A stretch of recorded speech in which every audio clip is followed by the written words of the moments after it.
હું આપ સૌની ક્ષમા માંગુ છું.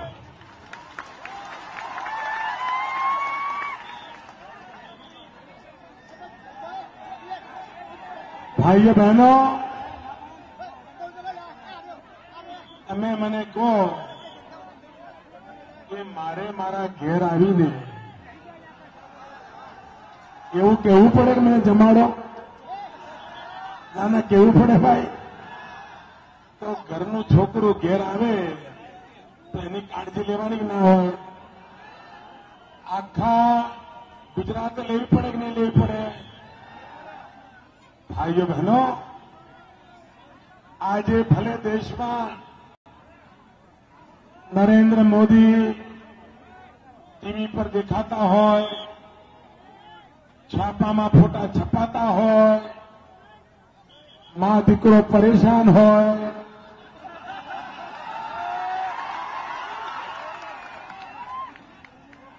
ગુજરાતમાં તો દવાની દુકાનોમાં ઊંઘવાની ગોળીઓ જ મળતી બંધ થઈ ગઈ. કોંગ્રેસ વાળાનો ઊંઘ નથી આવતી. ભાઈઓ બહેનો, આખી દુનિયામાં ભલે ગમે તેટલો જય જયકાર ચાલતો હોય, જરા પોલીસના બહેનો બેસી જાઓ. તમે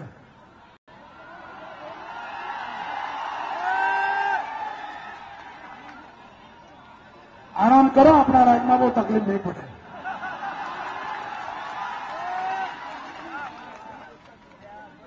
ભાઈઓ બહેનો, દુનિયામાં ગમે તેટલું આપણે ગાતા હોય, ગમે તેટલો જય જયકાર ચાલતો હોય, દુનિયાની નજરોમાં મોદી ગમે તેટલા મોટા થઈ ગયા હોય, પણ તમારે માટે તો હું આ ધરતીનું છોડું છું.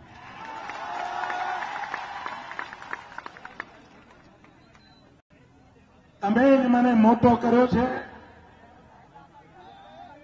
તમે જ મને સંસ્કાર કર્યા છે,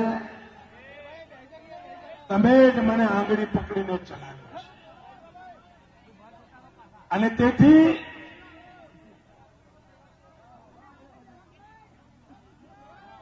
મારે માટે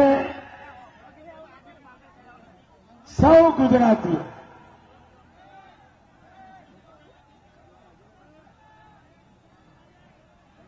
જેમણે મને જીવનમાં આટલું બધું આપ્યું છે, એમનો ઋણ ચૂકવવાનો અવસર આવ્યો છે. આજે ગુજરાતમાં કોઈને એમપી શું કરવા ચૂંટવાના હોય, ડાયરેક્ટ પીએમ ચૂંટવા મળતો હોય.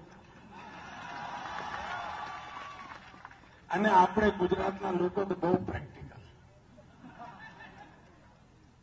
ટપટપથી લેવા દેવા નહીં, રોટલાનું શું કોણ ભાઈ?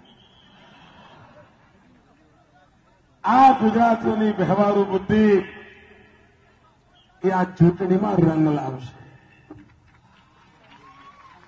એને બરાબર ખબર પડે કે ભાઈ કોંગ્રેસના એમપી હોય એનાથી લાભ થાય કે આપણો ગુજરાતનો છોકરો પીએમ હોય તો લાભ થાય. હવે આ સમજાવવું પડે ભાઈ. ના સમજાવવું પડે. આ જેટલી ખબર ગુજરાતીઓને પડે ને દેશમાં કોઈ નહીં. ભાઈઓ બહેનો, મારે અહીંયા કોઈ રાજકીય ભાષણ કરવાનું ના હોય. મારે તમને એટલો જ વિશ્વાસ આપવાનો હોય કે તમે મને મોટો કર્યો છે અને તમે મને જે સંસ્કાર આપ્યા છે અને હવે તમે બધા ભેગા મળીને મને જે જવાબદારી આપવાના છો એ જવાબદારી સારી રીતે નિભાવો, એના માટે આશીર્વાદ આપો. અને આપને વિશ્વાસ આપું છું, ક્યારેય ગુજરાતને નીચા જોડવું નહીં થાય, ક્યારેય નહીં થાય. અને ગુજરાતીઓની છાતી ગજગજ ફૂલે ને એ કામ કરીને ભાઈઓ બહેનો,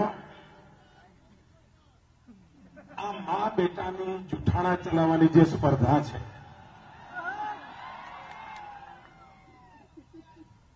હવે એનું મૂળ કારણ એ નથી કે એમને સાચું બોલતા આવડતું નથી, પણ હવે ઘણી વાર શું હોય, પેલું બહુ તાવ ચડ્યો હોય ને એટલે પેલું જે પેશન્ટ હોય ને એ કશું બી બોલે, ખબર છે ને, ડોક્ટરને લાત મારી દે, ખબર છે કે નહીં? બહુ અત્યારે એમને ખૂબ મુસીબત પાછી 60 વર્ષનું રજવાડું લૂંટવા બેઠું છે.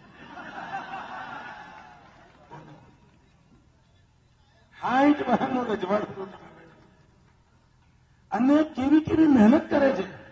દિલ્હીથી અત્યાર સુધીમાં 100 લોકોને એમણે વડનગર મોકલ્યા તપાસ કરવા માટે કે મોદી ચા વેચતા હતા. 100 કારણ એમને લાગ્યું તારી આ ચા વેચવા વાળી વાત છે ને એમ મારી નાખશે. મને યાદ છે મારા ભરતસિંહના પિતાજી શંકરજી ઓખાજી ઠાકોર, મારા બાપુજીને બે સરખી ઉંમરના, અને શંકરજી ધારાસભામાં આવે એટલે સ્ટેશન ઉપર ચા પીવે, અને એ વખતે હું બહુ નાનો હતો અને મારા બાપુજીના મિત્ર હતા. તો શંકરજી કાયમ આગ્રહ કરે, છોકરા તું ચા બના. અને મને બરાબર યાદ છે કે હું ચા બનાવું પછી જ પીવે.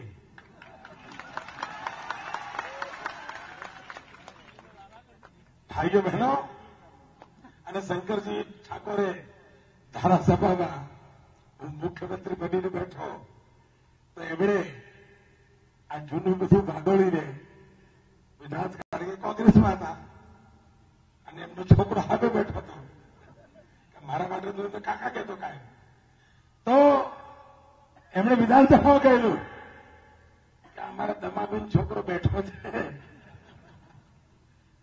ભાઈઓ બહેનો, કહેવાનું તાત્પર્ય આ છે કે કોંગ્રેસને એટલી બધી મુસીબત છે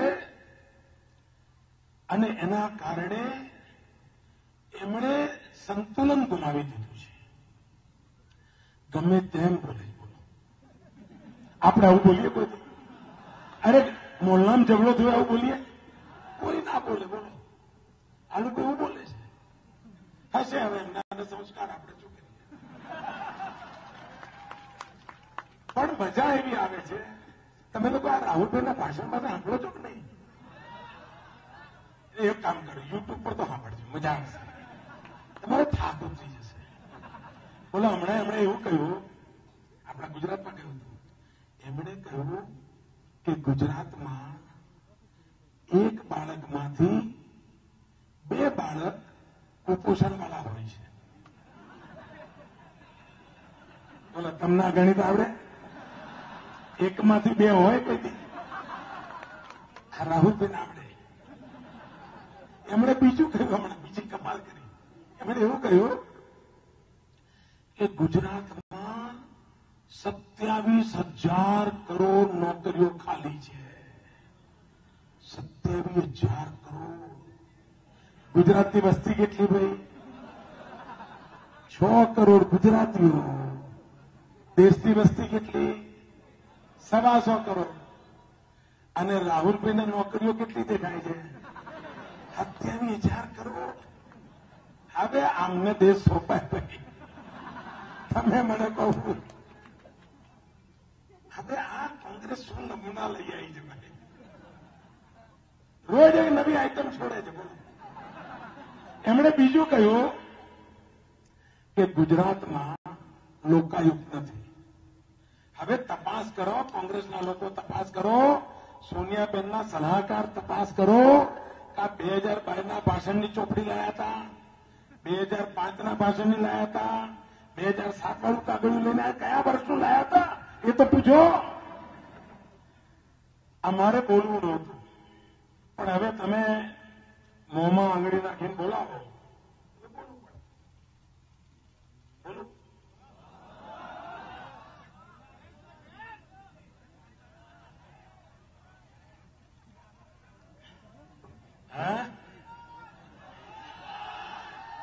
એમણે એમ કહ્યું કે ગુજરાતમાં લોકાયુક્ત નથી. ભાઈ રાહુલભાઈ, તમને જો આટલું જ્ઞાન ના હોય તમારા દેશનું થશે શું? આ કોંગ્રેસનું જે થયું એ થયું, તમારા પાપે જ થયું છે. ગુજરાતમાં લોકાયુક્ત છે અને લોકાયુક્તે પહેલો અહેવાલ આપી દીધો, જે અમે વિધાનસભામાં મૂકી દીધો. અને પહેલો અહેવાલ શું આવ્યો છે ખબર છે? અમે બોલતા નતા, કારણ કોઈ વ્યક્તિનું મૃત્યુ થયું હોય તો પછી આપણે બધું ન પડાય, શું કે નહીં, આપણા સંસ્કાર નહીં. પણ હવે તમે જયારે મોંમાં આંગળી નાખીને બોલાવો છો તો રાહુલભાઈ અને એમના ભાષણ લખવાવાળા અને ગુજરાતમાં સડી ગયેલી માનસિકતાવાળા લોકો જરા આ તમારા રાહુલભાઈને હરખું કરો. લોકાયુક્તનો પહેલો અહેવાલ વિધાનસભામાં મુકાણો અને અહેવાલ શું છે?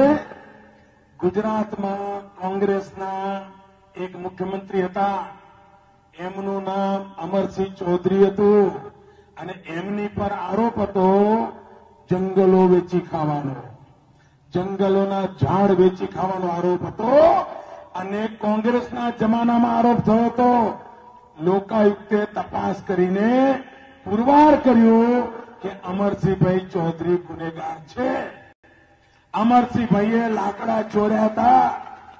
આ તો એ ગુજરી ગયા એટલે અમે બહાર બોલતા નથી, કારણ કે વ્યક્તિ મરી જાય પછી આપણે આવો ન કરાય, એ અમારા સંસ્કાર છે. પણ લોકાયુક્ત છે એનો આ પુરાવો છે. અને તમારે જવાબ આપવો હોય તો આપો કે જેમના પુત્ર તમારી દિલ્હીની સરકારમાં મંત્રી છે, જેના પિતા મુખ્યમંત્રી હતા અને ગુજરાતના જંગલો કાપીને લાકડા વેચવાનું પાપ કર્યું હતું, એનો જવાબ આપો. તમે કેવા જૂઠાણા ચલાવે છે, કેવા જૂઠાણા ચલાવે છે. ભાઈઓ બહેનો, આપણું ગુજરાતમાં આપણા સોનિયાબેન બોલતા નથી ઘણું, માર્જિન બોલે. બોલો, અહીં આવો તો બોલો ને. હમણાં પંજાબમાં જઈને બોલ્યા કે ગુજરાતના લોકો પીવાનું પાણી નથી મળતું. બોલાય તમે માથે ઘડો લઈને ગયા હતા ભરવા? ના, તમે ગુજરાત આવો છો તો ઘડો લઈને પાણી ભરવા જાવ છો? શું ગપ્પા મારો બેન?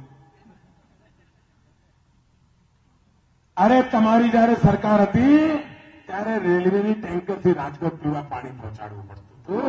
આજે અમે પાઇપલાઇનથી પહોંચાડીએ છીએ અને તમારું આખું કુટુંબ મારુતિ કારમાં બેસીને જઈને પાઇપમાં પ્રવાસ કરી શકે.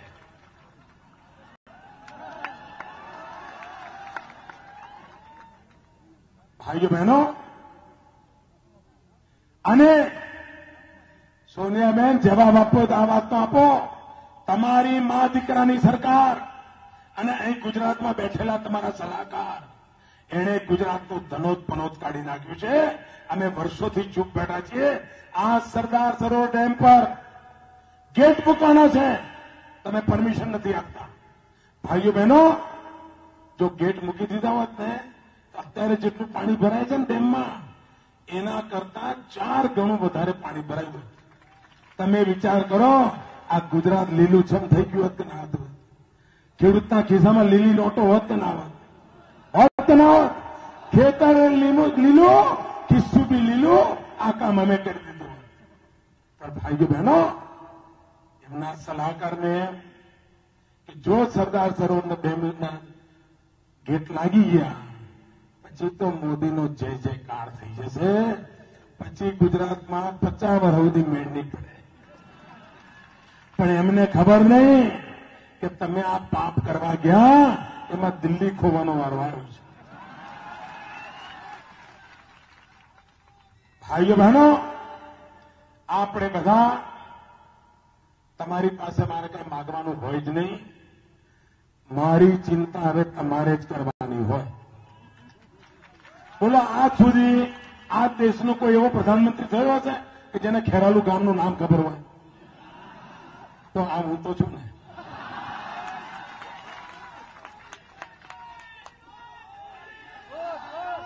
ભાઈઓ, આ ચૂંટણી કોંગ્રેસ ભાજપની ગુજરાતમાં છે જ નહીં. ગુજરાતની ચૂંટણી આ ભાઈ એમપી બને કે પેલા ભાઈ એમપી બને છે જ નહીં. આ ચૂંટણી ગુજરાતનું એક સંતાન દેશની સેવામાં કામ આવે કે ના આવે એનો નિર્ણય કરવા માટેની છે. આપે નક્કી કરવાનું છે. અને ભાઈઓ બહેનો, આવો અવસર 100 વર્ષમાં એક જ વાર આવે. સરદાર સાહેબનો આવ્યો તો આપણે કાચા પડ્યા રહી ગયા. જો સરદાર સાહેબને મોકો મળી ગયો હોત ને તો આજે સાહેબ આ ચિંતા જ ના હોત. પણ રહી ગયું. તો હવે ચૂકવું છે, હવે ભૂલ કરવી છે. ઉપાય શું? ઉપાય એક જ, જાતિ બાતિના વાડા નહીં, ગામ ગામના ઝઘડા નહીં, ભાજપ કોંગ્રેસ નહીં. એક જ વાત, ગુજરાતનો છોકરો, આપણું સંતાન. આ મંત્ર લઈને ચાલીએ. અને ભાઈઓ બહેનો, હવે દિલ્હીમાં ઢીલી ઢાલી સરકાર ના ચાલે. બહુ કેટલું નુકસાન થયું બોલો. આ પ્રધાનમંત્રી એમણે 10 વર્ષ શું કર્યું? તો એક વર્ષ હમણાં પ્રધાનમંત્રી અમારા પ્રધાનમંત્રી 1100 ભાષણ કર્યા હતા. હમણાં એ ગુવાહાટીમાં મત આપવા ગયા. આ કોંગ્રેસ એવી છે કે એના મોટા કોઈ નેતા ચૂંટણી જ નથી લડતા. કોઈ મોટો નેતા ચૂંટણી નથી લડતો. બોલો, નાના લોકોને ભાગી દીધા છે. પ્રધાનમંત્રી ખુદ ચૂંટણી નથી લડતા. બોલો, એવી ચૂંટણી હોય કોઈ ચૂંટણી નથી લડતા. બધા ભાગી ગયા. એમને ખબર છે સુનામી આવી છે. પ્રધાનમંત્રીને પૂછ્યું કે તમને મોદીની લહેર દેખાય છે? પ્રધાનમંત્રી કહ્યું ના, મને નથી દેખાતી. પ્રધાનમંત્રી, તમને મોંઘવારી દેખાણી હતી?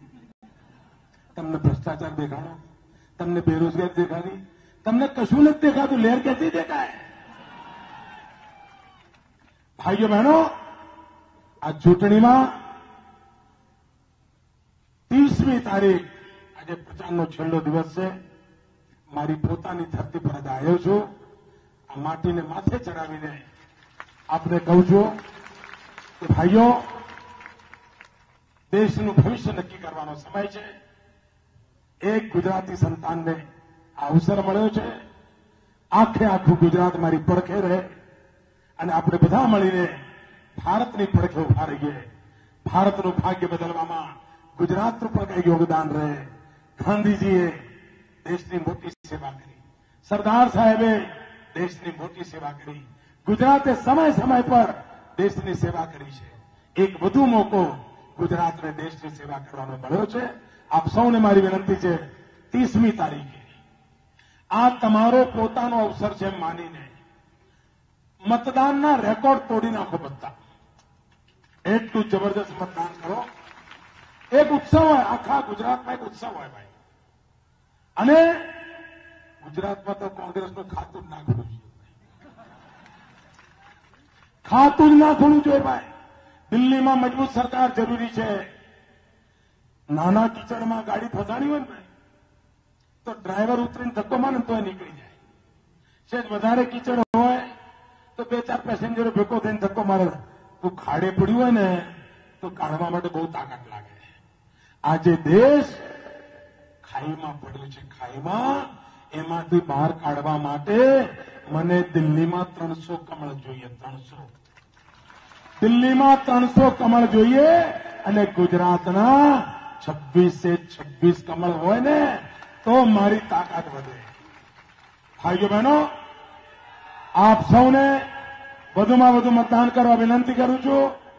લીલાધરભાઈને, જયશ્રીબેનને, હરિભાઈને, આખા ઉત્તર ગુજરાતને આપણે ડંકો વગાડીએ અને આપનો આ નાનું બાળક જેને તમે આંગળી પકડીને મોટો કર્યો છે એને આશીર્વાદનું ચૂકતા નહીં. એટલી જ વિનંતી. આપ સૌને નમસ્તે. ભારત માતા કી જય. अब की बार भारत माता की नरेंद्र भाई तुम्हारे કે જે કોઈ મિત્રોને ત્યાં કક્ષમાં બેસવાનું છે તે તમામ મિત્રો પોતાનું સ્થાન લઈ લેશે એવી અમે આપને